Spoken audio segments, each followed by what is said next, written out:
NCT ने एक letter और एचआरडी मिनिस्टर ने भी बताया है कि जो डीएलएड है उसको मान्यता दी गई है। जो 18 महीने की कोर्स थी पहले उसको एनसीटी ने ही मना किया था, जिसके चलते हम लोगों ने जब वैकेंसी निकाली थी तो आप लोगों को नहीं दिया गया था मौका। लेकिन जब माननीय उच्च न्यायालय में आप लोगों ने रीट किया, रीट के बाद जो डिसीजन आए थे उसमें कहा गया था कि 30 दिन का समय देना है डीएलएड के जो स्टूडेंट है और वैसे स्टूडेंट डीएलएड के जो कि टेट भी पास हैं, तो उनके लिए एक अपॉर्चुनिटी जो है एनसीटी ने फिर से दिया है। क्योंकि एनसीटी को हमने ही पूछा था कि क्या हम डीएलएड को अलाउ कर सकते हैं, तो पहले उन्होंने ना कहा था। उसके बाद जो है हाई कोर्ट के हिसाब से उन्होंने कहा था कि अलाउ किया जा सकता है।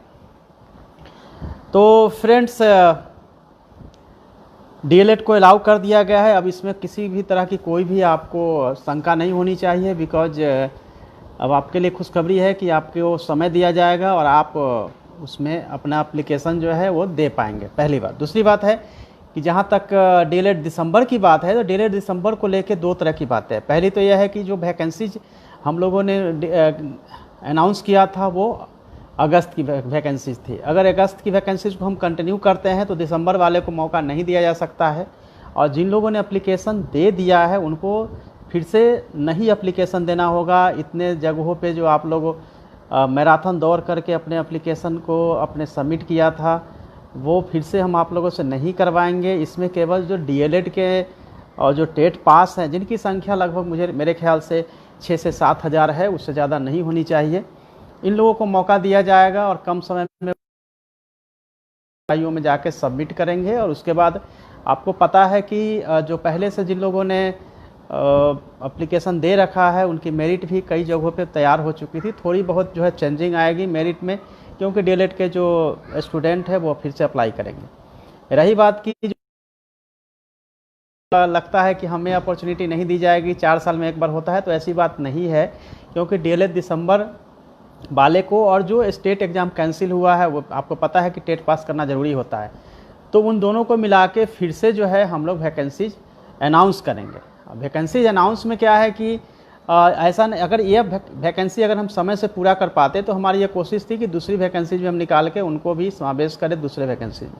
बट इतना ज़रूर है कि जो दिसंबर डीएलएड है उनको अपॉर्चुनिटी इलेक्शन के बाद मिलेगी, क्योंकि हम इलेक्शन के पहले यह कोशिश करेंगे कि अभी जो रेगुलर नियोजन की जो कार्रवाई चल रही है उसको ससमय पूरा करवा लिया जाए और आप लोगों की जो अपॉइंटमेंट है उसको सुनिश्चित कराया जाए। लेकिन ये आपको पता है कि इस बार हम लोग नियोजन उन्हीं को करेंगे जिनका सर्टिफिकेट का वेरिफिकेशन कहीं से भी, बोर्ड हो यूनिवर्सिटी हो, वहाँ से हम लोग करवाएंगे। उसके बाद ही उसके लिए 30 दिन का समय दिया गया है। लेकिन एक बार मेरिट में आप सेलेक्ट हो जाते हैं तो फिर अपॉइंटमेंट लेटर में थोड़ी डिले हो सकती है ड्यू टू उनका चेक जो करना है हमें सर्टिफिकेट के, उसके चलते कई छात्र छात्राओं का यह रिक्वेस्ट था कि आप अलाउ करिए कि छात्र जो टॉप में छात्र हैं वो सभी जगह जाके उन्होंने अप्लाई कर रखा है और सभी जगह उनके ही मेरिट में नाम आने की संभावना है, तो उसको भी ध्यान में रखते हुए हम लोग इस पर निर्णय लेने जा रहे हैं। और एक बात और आपको जानना ज़रूरी है कि लॉकडाउन के चलते ही या फिर अभी सोशल डिस्टेंसिंग के चलते ही आगे की प्रक्रिया नहीं की जा रही है। हाई स्कूल को भी लेकर यह है कि हाई स्कूल में जिन लोगों ने अप्लाई कर रखा है उनके मेरिट लगभग सभी जगह तैयार हो चुके हैं और जब तैयार हो गए हैं मेरिट तो उनको जैसे ही समान स्थिति होगी, जब लगेगा कि लोग मूव कर सकते हैं, सोशल डिस्टेंसिंग का पालन करते हुए नियोजन की प्रक्रिया को पूरी कराई जा सकती है, तो हम लोग उसको भी करवाएंगे। तो एक फ़ायदा आपको यह होगा कि हाई स्कूल में कहीं कोई समस्या नहीं है। प्राइमरी का जहाँ तक सवाल है 1 से 8 तक का, तो उसके लिए बस थोड़ा समय हम लोग देंगे, क्योंकि 30 दिन का कोर्ट ने कहा, लेकिन हम कोशिश करेंगे उसको मिनिमाइज़ करें और उनका एप्लीकेशन जितनी जल्दी हो हम लोग किसी भी तरीके से करवा लें। अब आप लोगों का यह भी क्वेश्चन होगा कि तो फिर सर ऐसा क्यों नहीं किया जाता कि ऑनलाइन करवा लिया जाए। बट हम आधा प्रोसेस को ऑफलाइन और आधा प्रोसेस को ऑनलाइन में नहीं ले जा सकते हैं, टेक्निकल यहाँ प्रॉब्लम है, तो हम इसको ऑफलाइन ही करवाएंगे और जैसे ही थोड़ी सी स्थिति सामान्य होती है डेट अनाउंस करेंगे। टीचर नियोजन को लेकर जो भी आपकी दुविधा थी मेरे ख्याल से समाप्त हो गई है और आपको जो भी क्वेश्चंस वगैरह करना है वो आप कर सकते हैं। बट आप यह समझ सकते हैं कि जो प्रक्रियाएं पहले शुरू की गई थी उसको बीच में अगर फ्रेश किया जाएगा तो निश्चित रूप से नियोजन की प्रक्रिया वो नहीं की जा पाएगी, क्योंकि जैसे ही फ्रेश किया जाएगा तो पहले से जिन लोगों ने अप्लाई किया है वो फिर हाई कोर्ट पहुँच जाएंगे और फिर से प्रक्रिया जो है सो स्थगित हो जाएगी। जो भी डिले हो रहा है, कहीं ना कहीं अलग अलग स्टूडेंट के अलग अलग संस्थान से डिग्री लेने के बाद उनके जो केसेज होते हैं इसके चलते होता है। जैसे आप लोगों में से कई बहुत सारे परेशान हैं, क्योंकि 38 डिस्ट्रिक्ट में गए हैं, कई जगह 20 डिस्ट्रिक्ट में गए हैं, और आप लोगों ने बहुत खर्चा भी किया है इसको अप्लाई करने में, यह मैं जानता हूँ। और इसके चलते रहा है कि आप लोग बहुत व्याकुल हो रहे हैं और हमेशा यह लगता है कि सरकार के लेवल पे प्रॉब्लम हो रही है, हम लोग का नियोजन नहीं कराना चाहती। ऐसा नहीं है, सरकार की मंशा क्लियर है, हम विभाग की मंशा क्लियर है कि नियोजन कराना है, नियोजन होगा।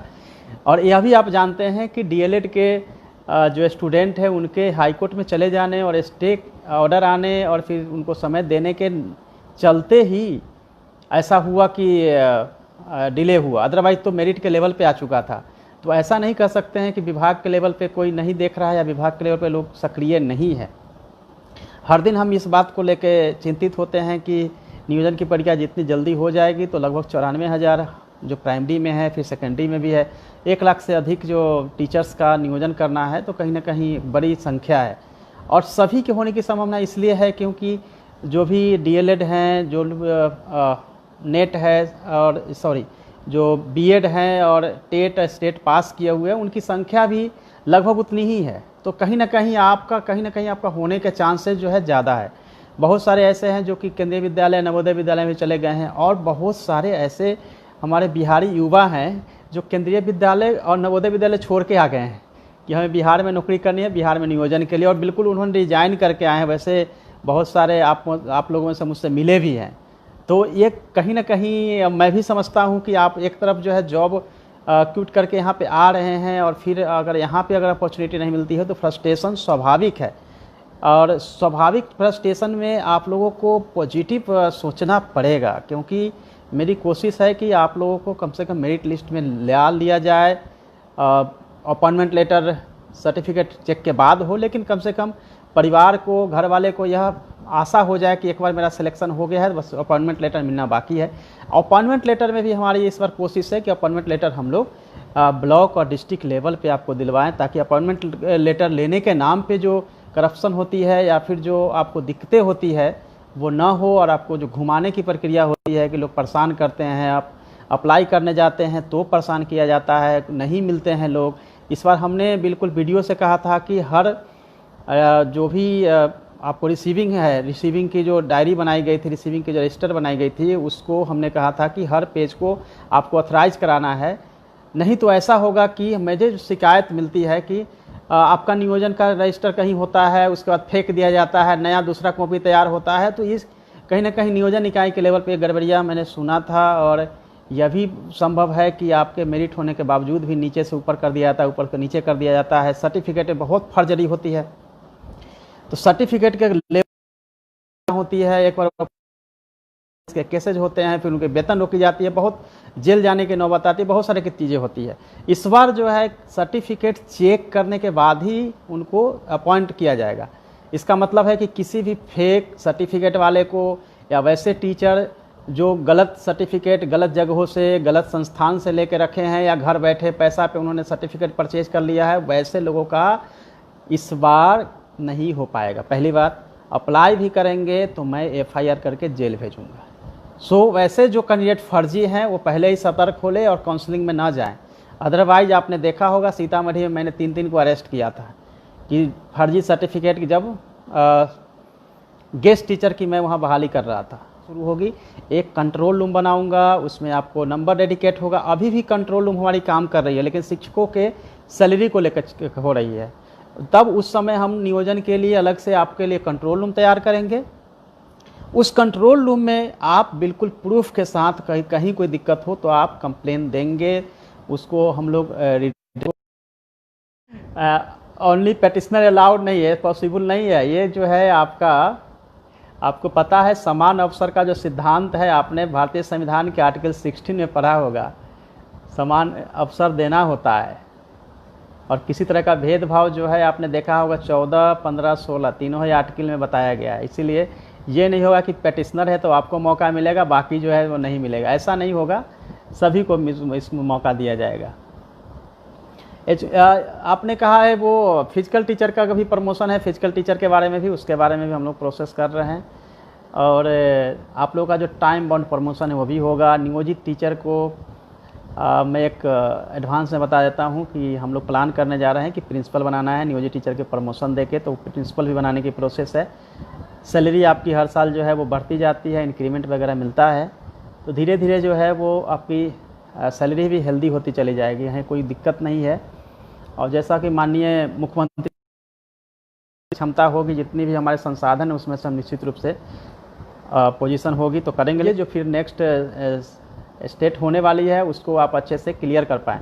लेकिन जिनकी तैयारी है, जो अच्छी पोजीशन में है, जो कोई भी एग्ज़ाम को क्रैक करते हैं, तो उनके लिए कोई दिक्कत नहीं। केवल आप यह समझिए कि आपको डिले हुआ है, बस डिले हुआ है, आप फिर से आप उसको देंगे और आप पास करेंगे। लेकिन जिनको जो अच्छे से तैयारी नहीं किए थे या जो तैयारी किए बगैर चले गए थे, उनको एक अपॉर्चुनिटी मिली है, या जो दुविधा में थे कि मेरा होगा या नहीं होगा, उनके लिए एक अपॉर्चुनिटी मिल गई है कि वो अपनी तैयारी करके अच्छा कर सकते हैं और अपने आप को निश्चिंत कर सकते हैं कि आपका स्टेट में हो जाए। तो अपॉर्चुनिटी को जाने नहीं दीजिए और ये लॉकडाउन में घर में रहिए।